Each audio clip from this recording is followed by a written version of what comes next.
నొప్పి మాయం, సర్జరీ దూరం, ఆపరేషన్ లేకుండా మోకాళ్ల నొప్పులకు ఆధునిక చికిత్స ప్రాణ పెయిన్ క్లినిక్. నమస్తే, welcome to I dream inside politics with Kavitha. ఈ మధ్య కాలంలో మహిళల్ని అవమానపరిచేలా, కించపరిచేలా, అమర్యాదకరంగా మాట్లాడుతున్నటువంటి మాటలు విపరీతంగా పెరిగిపోతున్నాయి. మగవారే కాదు, ఆడవారు కూడా ఆడవాళ్ళని కించపరిచేలా వ్యాఖ్యలు చేస్తున్నారు. తాజాగా రాష్ట్ర మంత్రి కొండా సురేఖ చేసినటువంటి వ్యాఖ్యలు అతిపెద్ద దుమారాన్ని లేపాయి. అసలు ఎందుకని సొసైటీ ఇలా మారిపోయింది? ఎవరినైనా కించపరచాలంటే మహిళల మీదే ఎందుకు మాట్లాడే పరిస్థితి వచ్చింది? మనతో పాటుగా ఉన్నారు బీఆర్ఎస్ కార్పొరేటర్ సామల హేమ గారు. హేమ గారు, నమస్కారం అండి. So being a women corporator, ఇలాంటి సిచ్యువేషన్ని మీరు చూస్తున్నప్పుడు ఏమనిపిస్తుంది? ఎంత మీరు పోరాడారు, ఎంత కష్టపడ్డారు, అంతకుముందు చేసినటువంటి సాఫ్ట్వేర్ జాబ్ను వదిలేశారు, మీ కెరీర్ని వదిలేశారు, పబ్లిక్ లైఫ్లోకి వచ్చారు, సమస్యల కోసం పోరాడుతూనే ప్రజల కోసం ఏం చేయాలని ఆలోచిస్తున్నప్పుడు ఎక్కడో ఒక చోట ఇట్లాంటి మాటలు వినిపిస్తున్నాయి. ఎక్కడో ఒక చోట కాదవి ఇప్పుడు ప్రతిరోజు ప్రతి నిత్యం అవుతున్నాయి. ఎలా చూస్తున్నారు అసలు వీటిని? నిజంగా అండి చెప్పాలంటే, మీరు అన్నట్టు ఒక ప్రొఫెషన్ నుంచి ఇంకో ప్రొఫెషన్కి నేను మారినప్పుడు చాలా అంటే డేర్తోని తీసుకున్న స్టెప్ అది. సో నాది కంప్లీట్గా ఒక 4 గోడల మధ్యలో ఉన్న ప్రొఫెషన్. అంటే విత్ ఇన్ లైక్ నాకు తెలిసిన వాళ్ళ మధ్యలోనే నేను నా లైఫ్ని కంటిన్యూ చేస్తున్నా.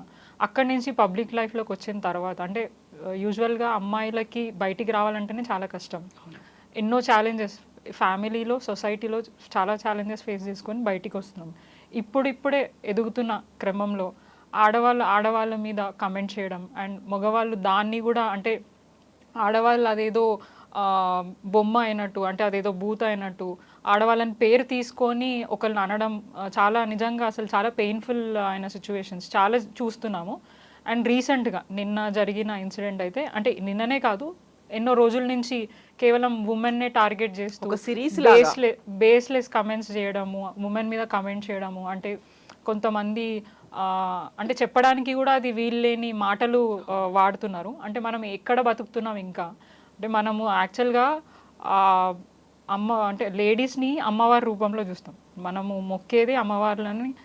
సో అట్లాంటి వాళ్ళని ఇట్లాంటి మాటలు మాట్లాడడం అనేది నిజంగా చాలా దురదృష్టకరం.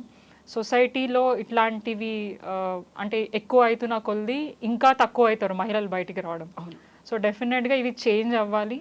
అది మనలో నుంచే స్టార్ట్ అవ్వాలి. అది నేనైనా కానీ ఇంకెవరైనా కానివ్వండి, మనం ఎంకరేజ్ చేసుకుంటూ ఇతర మహిళలని రెస్పెక్ట్ చేస్తూ వాళ్ళని సపోర్ట్ చేయాలి తప్ప దాన్ని మనము అంటే అట్లా చేయడం కరెక్ట్ కాదనేది నా ఉద్దేశం. అండ్ నిన్న కొండా సురేఖ గారు ఏదైతే కమెంట్స్ చేశారో మొత్తం రాష్ట్రం అంతటా కూడా అదే డిస్కషన్ నడుస్తుంది. అంటే వారు కొద్దిసేపటి క్రితం, అంటే ఆ కమెంట్స్ చేసే కొద్దిసేపటి క్రితం ఒక మహిళగా నా మీద అనుచిత వ్యాఖ్యలు చేస్తున్నారని చెప్పేసి చాలా బాధపడ్డారు. సోషల్ మీడియాలో విపరీతంగా ట్రోల్ అయింది. మేము కూడా బాధపడ్డాం. వారి మీద చేసిన కమెంట్స్ కరెక్ట్ కాదు, దాన్ని కూడా మేము ఖండిస్తున్నాం. వారే కాదు, ఎవరు ఏ మహిళ మీద చేసినా కూడా మేము డెఫినెట్గా దాన్ని అపోజ్ చేస్తాం. సో వారు అంత మాట్లాడి అంత బాధపడ్డాక కొద్దిసేపటికి మళ్ళీ మీడియా ముందే వారి గురించి మాట్లాడుతూ కేటీఆర్ గారి మీద బేస్లెస్ ఎలిగేషన్స్ చేస్తూ ఒక ఫ్యామిలీ పర్సనల్ లైఫ్ని ఒక మీడియాలో మాట్లాడడం అనేది చాలా దురదృష్టకరం. ఎందుకంటే వాళ్ళ ఫ్యామిలీలో ఏం జరుగుతుందో ఎవరికీ తెలీదు. కానీ ఆమె పబ్లిక్ డొమైన్లో పెట్టి పబ్లిక్లో మీడియా ముఖంగా మొత్తం రాష్ట్రం అంతటా కూడా మాట్లాడే విధంగా, అంటే తను బాధపడిందని ఇంకొక మహిళని బాధ పెట్టడం ఎంతవరకు కరెక్ట్? సో తనైతే క్లియర్గా అది ఎట్లా చెప్తున్నారంటే పక్కనే ఉండి చూసినట్టు మాట్లాడుతున్నారు కొండా సురేఖ గారు. సో అయినా కూడా తన మీద పోస్ట్ పెట్టిన వాళ్ళ మీద తనకి అవకాశం ఉంది లీగల్ యాక్షన్ తీసుకునేది. ఇంత రచ్చ చేయాల్సిన అవసరం లేకుండే, కానీ డైవర్ట్ చేయాలి. ఇప్పుడు మన రాష్ట్రంలో ప్రజలు అసలు ఏం జరుగుతుంది గత 9 నెలల నుంచి 10 నెలల నుంచి కాంగ్రెస్ ప్రభుత్వం వచ్చిన తర్వాత, సో అవన్నిటినీ చూసుకుంటే 9 months నుంచి డెవలప్మెంట్ జరగట్లేదు. వాళ్ళు ఏదైతే 6 గ్యారంటీస్ అని చెప్పారో దాని మీద ఎక్కడ చర్చ లేదు. కేవలం ఇప్పుడు మూసి డెవలప్మెంట్ చేయాలి అని ఒక హైడ్రా అని ఒకటి కాన్సెప్ట్ తీసుకొని వచ్చి అక్కడ ఉన్న సరౌండింగ్స్లో ఉన్న పేద ప్రజల్ని అన్యాయంగా వాళ్ళ ఇంట్లో నుంచి బయటికి పంపించేసి ఆ ప్రాపర్టీస్ అన్నీ లాగేసుకుంటున్నారు. సరే, ఆ ప్రాపర్టీ వాళ్ళది ఉండొచ్చు, వాళ్ళు తెలియక కొనుక్కున్నారు, కానీ వాళ్ళకు ఒక టైం ఇవ్వాలి, టైం లిమిట్ అయినా పెట్టాలి. అన్యాయంగా వాళ్ళు సంపాదించుకున్న డబ్బులు రూపాయి ఖర్చు పెట్టి వాళ్ళ డ్రీమ్ ఉంటుంది, లైఫ్ అంతా కూడా వాళ్ళు దాని మీదే పెడతారు. సో ఆ లైఫ్ని గుంజేసుకొని మళ్ళీ రీస్టార్ట్ చేయాలంటే ఎంత కష్టం. సో దానికి బీఆర్ఎస్ పార్టీ ఆ విక్టిమ్స్కి సపోర్ట్ చేయడానికి ఉంటే వీళ్ళని అంటే బీఆర్ఎస్ పార్టీ వాళ్ళని అక్కడ వెళ్ళనీయకుండా ఈ ఇష్యూని ఎట్లా డైవర్ట్ చేయాలని. సో కంప్లీట్గా డైవర్షన్ పాలిటిక్స్ నడుస్తున్నాయి. ప్రజలని పట్టించుకోవట్లేదు, డెవలప్మెంట్ని పట్టించుకోవట్లేదు. ప్రజలు ఇప్పుడు చూసుకుంటే మొత్తం వైరల్ ఫీవర్స్ తోటి మలేరియా, డెంగ్యూ అట్లాంటివి ఎన్నో ఇన్సిడెంట్స్ అవుతున్నాయి, క్రైమ్ రేట్స్ పెరిగినాయి. సో అవన్నిటిని పక్కదారి పట్టించి కేవలం ఇది ఒక్కటే డ్రామా చేయడం అనేది మాకు అసలు కరెక్ట్ అనిపించట్లేదు. అంటే ఇప్పుడు వచ్చే జనరేషన్ వాళ్ళకి కూడా అసలు ఏం జరుగుతుంది, వాళ్ళ ఒక ప్రజాప్రతినిధి వాళ్ళ స్టేజ్లో ఉండి ఇట్లాంటి కమెంట్స్ పాస్ చేస్తే మాలాంటి వాళ్ళు ఆ ప్రొఫెషన్కి వెళ్ళాలంటే అసలు ఎంత ఆలోచించి రావాల్సి వస్తుంది. సో ఇవన్నీ చాలా జరుగుతున్నాయి. బట్ ఇట్లాంటి కమెంట్స్ మాత్రం యాక్సెప్ట్ చేసేటివి కాదు, అది ఎవరి మీద అయినా కూడా. నేను ఈవెన్ చెప్తున్నా కదా, కొండా సురేఖ గారి మీద కూడా వాళ్ళు ఎవరైతే కమెంట్స్ పెట్టారో అది కరెక్ట్ కాదు, దాన్ని మేము కూడా వ్యతిరేకిస్తున్నాం. సో ఎవరైనా కూడా ఇట్లాంటి మాటలు మాట్లాడదు అనేది మా అభిప్రాయం. యా, ఇప్పుడు మనం బతుకమ్మ సెలబ్రేషన్స్ జరుపుకుంటున్నాం, 9 రోజుల ఉత్సవాలు. ఒక బతుకమ్మని ఒక ఆడపిల్లగా మనం పూజించుకుంటాం, అమ్మగా పూజించుకుంటాం. దీంట్లో ప్రధానంగా కొండా సురేఖ గారు ఉంది ఎండోమెంట్ మినిస్టర్. అక్కడ కూడా దేవాలయాలు, అక్కడ కూడా బతుకమ్మ, అక్కడ కూడా దసరా నవరాత్రి ఉత్సవాలు, ఇవన్నీ తను ఆ స్థానంలో ఉండి ఇంకో మహిళ గురించి మాట్లాడడం. సో ఈ కాన్సిక్వెన్సెస్ను చూస్తూ ఉంటే నిజంగా ఆ తర్వాత నేను బేషరతుగా క్షమాపణలు చెప్తున్నాను లేకుంటే ఉపసంహరించుకుంటున్నాను అనడం. క్షమాపణ వాళ్ళు ఎక్కడ చెప్పలేదు, కేవలం అది వెనక్కి తీసుకుంటున్నాను అన్నారు. అది కూడా సమంత గారి మీద, అక్కినేని ఫ్యామిలీ మీద కూడా వాళ్ళు కమెంట్ చేశారు, అండ్ కేటీఆర్ గారి మీద కూడా చేశారు. బీయింగ్ ఏ మెన్ అయినా కానీ ఆయన మీద బేస్లెస్ కమెంట్స్, ఏమైనా ప్రూఫ్స్ ఉంటే ముందు పెట్టి మాట్లాడు. సో మీరు అన్నట్టు ఇప్పుడు నిన్న ఎంగిల్పూ బతుకమ్మ మహిళలందరూ చాలా సంతోషంగా ఈ ఫెస్టివల్ని ఎంజాయ్ చేసే మూమెంట్. కానీ ఆఫ్టర్నూన్ నుంచి ఏం జరుగుతుంది, ఆమె చేసిన కమెంట్స్ మీదనే కంప్లీట్ డిస్కషన్. బతుకమ్మ సెలబ్రేషన్స్ ఎక్కడ కనిపించట్లేదు. ఏ మహిళల్ని నార్మల్గా మనం టచ్ చేసినా కూడా అరే ఒక మంత్రే అట్లా మాట్లాడుతుందా అంటే ప్రతి ఒక్కరు మేము గుడికి వెళ్ళడం కానివ్వండి, లేదంటే ఎక్కడికైనా పబ్లిక్లో వెళ్ళినప్పుడు కానివ్వండి, అట్లా మహిళా మంత్రి అయి ఉండి అట్లా మాట్లాడడం ఎంతవరకు కరెక్ట్ అని ప్రతి ఒక్కరు చర్చించుకునే స్థితికి ఈరోజు తెలంగాణ కాంగ్రెస్ ప్రభుత్వం తీసుకొచ్చింది. సో ఇది నిజంగా వాళ్ళు ఆలోచించుకోవాలి. ప్రజాప్రతినిధిగా ఉండి మనం ప్రజలకి ఏం మెసేజ్ ఇస్తున్నాం. సో మనమే ఆదర్శంగా ఉండాల్సింది పోయి వాళ్ళతోని తిట్టించుకునే పరిస్థితి, వాళ్ళతో చెప్పుకునే పరిస్థితికి దిగజారినాం అని అంటే మనం ఎక్కడ పోతున్నాం. అంటే నాకు తెలిసి అంటే నేను ఒక గవర్నమెంట్కి అంటే ఒక పార్టీకి సపోర్ట్ చేస్తున్నాను కాకుండా 10 సంవత్సరాల కేసీఆర్ గారి ప్రభుత్వంలో ఎటువంటి అంటే ఫిలిం ఇండస్ట్రీని కానివ్వండి, వేరే ఇండస్ట్రీని ఎవరిని ఇన్వాల్వ్ చేయలేదు. ఏదున్నా కూడా రాజకీయంగా ఎదుర్కొన్నాం, లీగల్గా ఎదుర్కొన్నాం, డెవలప్మెంట్ పరంగా అందరినీ ప్రశ్నించడం తప్ప ఒక ఫ్యామిలీని తీసుకొని వచ్చి ఎలిగేషన్స్ చేసి వాళ్ళని రోడ్డు మీద తీసుకొచ్చే పరిస్థితి తీసుకురాలేదు. కానీ వీళ్ళు కేవలం ఈ 9 months నుంచి మీరు చూడండి, సీఎం రేవంత్ రెడ్డి గారు ఎట్లా మాట్లాడతారు. గవర్నమెంట్లో లేనప్పుడు కూడా వారి మాట తీరు అదే ఉంది. కనీసం గవర్నమెంట్ వచ్చిన తర్వాత ఒక సీఎం చైర్లో కూర్చున్నారు, ఆయన ఎంత హుందాగా ఉండాలా, ఎంత చక్కగా మాట్లాడాలి. కానీ ఆయన మాట్లాడే విధానం నిజంగా అక్కడ వినేవాళ్ళు కానీ అక్కడ చూసేవాళ్ళు కానీ తల దించుకునే విధంగా మాట్లాడుతున్నారు. ఎందుకంటే పిల్లలు మేము నేర్చుకోవాలి, మాలాంటి వాళ్ళు రాజకీయాల్లోకి వస్తున్నామంటే కూడా ఒక వ్యక్తిని చూసి ఇన్స్పైర్ అయ్యి ముందుకెళ్ళాలనుకుంటాం. కానీ చిన్నపిల్లల దగ్గర పోయి ఒకరి గురించి మాట్లాడడం అదే సంస్కారం మాకు అర్థం అవ్వట్లేదు. సో వారి నాయకత్వం అట్లుంది కాబట్టి కొండా సురేఖ గారు కూడా అట్లనే ఉన్నారని నేను అనుకుంటున్నా. అండ్ మోర్ ఓవర్ నేనేమనుకున్నా అంటే వారి ఇన్స్ట్రక్షన్స్ మేరకే ఇదన్నీ నడుస్తున్నాయి. డైవర్ట్ చేయాలి, ఏ ఇష్యూనైనా కూడా డైవర్ట్ చేయాలనే ఉద్దేశంతో ఇవన్నీ నడుస్తున్నాయని మేము అనుకుంటున్నాం. అంటే దాన్ని ఒక మహిళగా సీఎం రేవంత్ రెడ్డి గారు ఒక మహిళని వాడుకొని ఇంకో మహిళ మీద ఇట్లాంటి చర్యలకి పాల్పడుతున్నారని నేను అనుకుంటున్నాను. నిజంగా డైవర్షన్ చెయ్యాలి అనుకుంటే there are lot of issues కదా, ఇంకా చాలా ఉన్నాయి. అవన్నీ కాకుండా ఒక మహిళతో ఇంకొక మహిళని అనిపించడం, అది కూడా తన పర్సనల్ లైఫ్కి సంబంధించి మాట్లాడడం అనేది దీన్ని అంత ఈజీగా తీసుకోవడానికి కూడా లేదు కదా. రాజకీయాలు వేరు, మన ఫ్యామిలీ వేరు, మనకున్నటువంటి జీవితాలు వేరు. ఇవన్నిటి తర్వాత కూడా తొంగి చూసి మాట్లాడినట్టుగా చెప్పడం అనేది, బిలో ద బెల్ట్ కామెంట్స్ చేయడం అనేది, అందులో ఇంత ఇష్యూ అయిన తర్వాత ఒక బీసీ మహిళ తను బేషరతుగా తన వ్యాఖ్యలను ఉపసంహరించుకున్నారు కాబట్టి తన మీద అటాక్ చేయకండి అని చెప్పడం ఎలా చూస్తున్నారు? అసలు బీసీ మహిళ కాబట్టి వదిలేయాలా? యాక్చువల్గా అయితే వాళ్ళు మాటలు వెనక్కి తీసుకున్నా అనేది అది మాట్లాడే ముందు ఆలోచించుంటే బాగుంటుంది. ఇప్పుడు అన్న తర్వాత ఒక మాట అన్న తర్వాత దాన్ని ఎంత వెనుకకి తీసుకున్నా అక్కడ జరగాల్సిన డ్యామేజ్ జరిగిపోయింది. దాన్ని మీరు ఎంత సరిదిద్దుకున్నా కాదు. అండ్ మోర్ ఓవర్ వారు క్షమాపణ చెప్పలేదు ఎవరికి. ఇప్పుడు అంతమంది పేర్లు తీశారు. సమంత గారి పేరు తీసింది, రకుల్ గారి పేరు తీసింది, అండ్ నాగ చైతన్య గారి పేరు తీసింది, అక్కినేని నాగార్జున గారి పేరు తీసింది. సో వాళ్ళ ఫ్యామిలీస్ మీద ఏమి ఇంపాక్ట్ పడుతుంది? సో వాళ్ళు వాళ్ళు క్లియర్గా మెన్షన్ చేశారు. వాళ్ళు చేసిన కమెంట్ తర్వాత వాళ్ళు కూడా హుందాగా వారిని రెస్పెక్ట్ చేసుకుంటూ మీరు చేసింది కరెక్ట్ కాదు, మీరు మా మీద కమెంట్ చేయడం అది కరెక్ట్ కాదు, మా పర్సనల్ లైఫ్ మేము మ్యూచువల్గా మేము విడిపోయాం, అది మా పర్సనల్ డెసిషన్, దాని గురించి మీరు పొలిటికల్గా లాగాల్సిన అవసరం లేదు. అసలు వాళ్ళు ఆ ఇన్కన్వెన్షన్ ఎందుకు వచ్చిందో అంటే I'm sorry I should not talk this. ఇప్పుడు ఇన్కన్వెన్షన్ వల్లనే కేటీఆర్ గారు మీద ఇట్లా కమెంట్స్ చేశారు.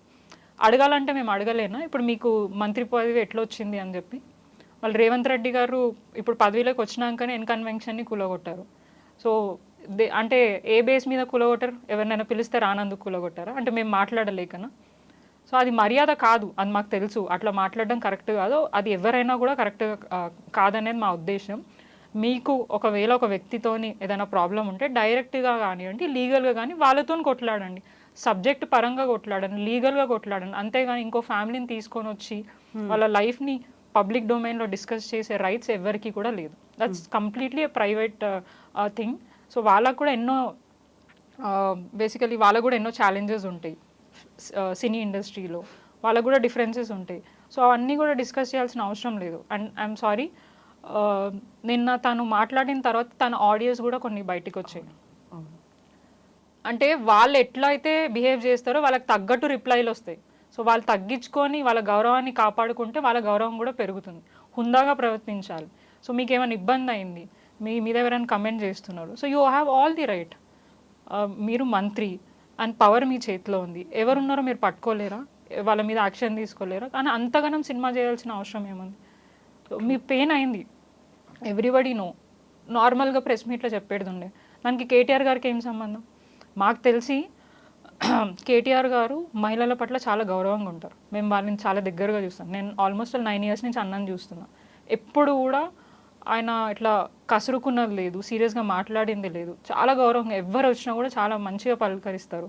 అండ్ ఈ ఆల్వేస్ సే మహిళల పట్ల నాకు చాలా గౌరవం, వాళ్ళు ఎంతో కష్టపడి ప్రొఫెషన్కి వస్తారు. మీరు ఇంకా అంటే మేమే డీమోటివేట్ అయ్యి అంటే ఒక స్టెప్ బ్యాక్ వేసినా కూడా హీ ఆల్వేస్ మోటివేట్. అంటే అట్లా కాదు, మీరు ముందుకు రావాలి, మంచి నాయకత్వం అంటే మంచి లీడర్షిప్ క్వాలిటీస్ మీకున్నాయి, మీరు చేయాలి అని చెప్పేసి బాగా మోటివేట్ చేస్తుంటారు, ఇన్స్పైరింగ్గా మాట్లాడుతుంటారు. సో అట్లాంటి వ్యక్తి ఒక మహిళ మీద మాట్లాడినరు, కమెంట్స్ పెట్టినరు అని అంటే మేము ఎవరం యాక్సెప్ట్ చేయం. అండ్ ఈ ఎవ్రీ టైం చెప్తారు మహిళల పట్ల అట్లా మాట్లాడకండి. ఇప్పుడు ఎవరో ఇండివిజువల్ పర్సన్ ఆయనకున్న కోపంని ఆయన అక్కడ చూపిస్తే దాన్ని కేటీఆర్ గారికి బీఆర్ఎస్ పార్టీకి కనెక్ట్ చేయడం అనేది కరెక్ట్ కాదు. సో అది నేను చెప్పాలనుకుంటున్నాను. సో ఇప్పుడు బేషరతుగా వెనక్కి తీసుకుంటున్నాను, అది సరిపోదు కదా, చేయాల్సినటువంటి చర్యలు చాలా ఉన్నాయి. ఇప్పుడు సీఎంగా రేవంత్ రెడ్డి ఏం చేస్తారు, లేకుంటే ఏఐసిసి అధిష్టానం ఏం చేస్తుంది, ఎలాంటి చర్యలు తీసుకుంటుంది, అది కదా కావాల్సింది ప్రధానంగా. ఇప్పుడు మీరు ఆ వెనక్కి తీసుకున్నారు అని చెప్పేసి ఈరోజు మార్నింగ్ మాట్లాడారు. రేవంత్ రెడ్డి గారు కూడా నిండు సభలో బీఆర్ఎస్ మహిళా ఎమ్మెల్యేల మీద కూడా ఆయన మాట్లాడడం జరిగింది. ఏమని? ఆడబిడ్డలని నమ్ముకుంటే బస్ స్టాండ్లో అడుక్కొని తిన్నాను. అది తప్పు మాట కదా, వాళ్ళు చెల్లే కదా, చెల్లె అని సోదరి అని సంబోధిస్తూ ఒక చెల్లియో అక్కను అట్లా మాట్లాడడం ఎంతవరకు కరెక్ట్? అందరు ఆడబిడ్డలు అని అన్నారు, నువ్వు ఒక పేరు తీయలే అక్కడ, ఆ ఆడబిడ్డలను అని అంటే ఎంతవరకు దాన్ని మనము యాక్సెప్ట్ చేయాలి? సో అట్లా ఎన్నో మాటలు మాట్లాడారు. అది ఇర్రెస్పెక్టివ్ ఆఫ్ ది పార్టీ చాలామంది చాలా రకాలుగా కమెంట్స్ చేస్తున్నారు. అంటే నేనేమంటున్నా అంటే మీరు ఎట్లాగైతే మాట్లాడతారో దానికి సమాధానమే వస్తుంది, మీరు తగ్గండి. అంటే సమాధానం చెప్పడం కానీ ఏమైనా అనేటప్పుడు కానీ ఒకరిని తీయకుండా డైరెక్ట్గా దాన్ని ఎదుర్కొనే ప్రయత్నం చేయండి. కానీ ఒక పర్సన్ని ఒక వ్యక్తిని పెట్టి మాట్లాడకండి. అంటే మహిళలను ఎందుకు అనాలి? మనము పొద్దున్న లేస్తే అమ్మవారిని అంటే గుర్తు చేసుకొని మనం మన డేస్ని స్టార్ట్ చేస్తాం. సో అట్లాంటి సమయంలో మహిళల పట్ల ఇట్లాంటి మాటలు రావడం అనేది నిజంగా యాక్సెప్ట్ చేసే విషయం కాదు. సొసైటీ ఇంకా కూడా మారాలి. ఇంకా మనం ఇంకా వెనుక అంటే ఎప్పుడు women's day, mother's day celebrate చేసుకున్నప్పుడల్లా ఎంతో గొప్పగా చెప్పుకున్నాం కేవలం ఆ ఒక్క రోజే, ఇన్స్పిరేటివ్ గా మాట్లాడతాం ఆ ఒక్కరోజే. అప్పుడు అన్ని స్టేటస్లు నిండిపోతే అందరికి సెంటిమెంట్ లైన్స్ అన్ని గుర్తుకొస్తాయి. అది ఆ ఒక్క రోజుకి ఎందుకు పరిమితం కావాలి? 365 days 24 hours ఆ రెస్పెక్ట్ అనేది ఉండాలి కదా. సో అది ఉంటేనే మనం ఫ్రీగా హ్యాపీగా మూవ్ అవడానికి అవకాశం ఉంటుంది. నేను సామల హేమ గారిని ఎప్పుడు చూసినా ఇలా నిండుగా చీరలో కనిపిస్తూనే ఉంటారు. చాలా వరకు చేసేటువంటి కామెంట్స్ కావచ్చు, ఎదుటి వాళ్ళని డిమేన్ చేయాలి అంటే నువ్వు మగాడివైతే అనే దాంతో పాటుగా నీకు చీర గాజులు పంపిస్తాము. వెరీ లేటెస్ట్గా జరిగినటువంటి episode BRS MLA Kaushik Reddy గారు ఆయన చూపించిన విధానం, ఇవన్నీ చూపించినప్పుడు ఇప్పటికి కూడా ఎంత మనం డిస్క్రిమినేషన్ ఉంది అంటున్నాము, ఎంత వివక్ష పోవాలి అని పోరాడుతున్నాము.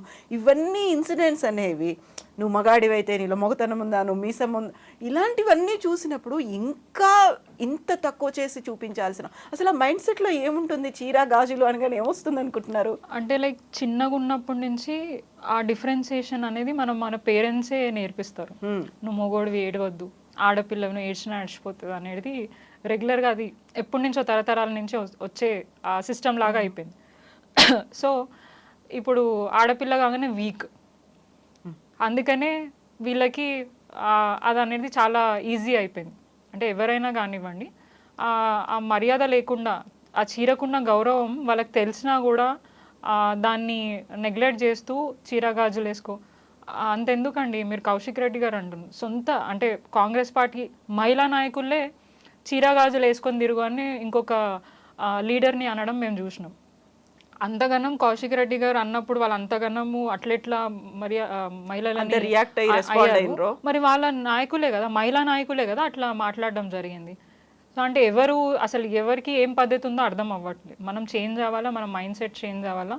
చీర గాజులు అనేది వీక్ కాదు, జెంట్స్ కంటే చాలా స్ట్రాంగ్, మెన్స్ కంటే ఉమెన్ ఆర్ వెరీ స్ట్రాంగ్ అనేది అందరికీ తెలుసు. బట్ స్టిల్ ఇప్పుడున్న సొసైటీలో ఇంకా మారలేదు. అండ్ ఇంకా కూడా వాళ్ళు ఏంటంటే ఇంకా వీక్. వాళ్ళు ఎంత స్ట్రాంగ్ అనేది వాళ్ళ మదర్ని చూసి తెలుసుకోవాలి.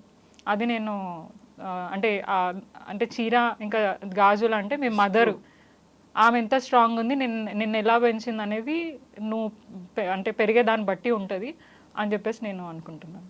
ఎస్ హేమ గారు, థ్యాంక్ యూ సో మచ్ అండి. మళ్ళీ మనం నెక్స్ట్ అదర్ టాపిక్స్ గురించి కూడా మాట్లాడుకుందాం. Thank you so much.